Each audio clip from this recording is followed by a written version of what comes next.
നമസ്കാരം. എന്റെ വാർത്തയിലേക്ക് സ്വാഗതം.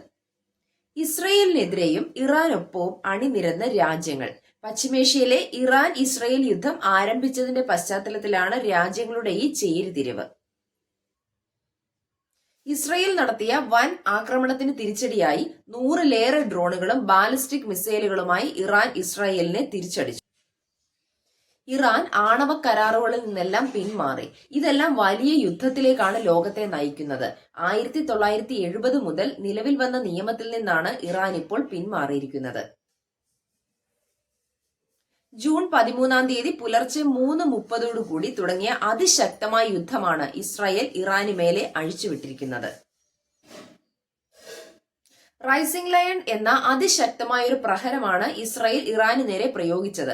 എന്നാൽ ഇറാൻ ഈ തരത്തിലൊരു തിരിച്ചടി നൽകുമെന്ന് പ്രതീക്ഷിച്ചിരുന്നില്ല.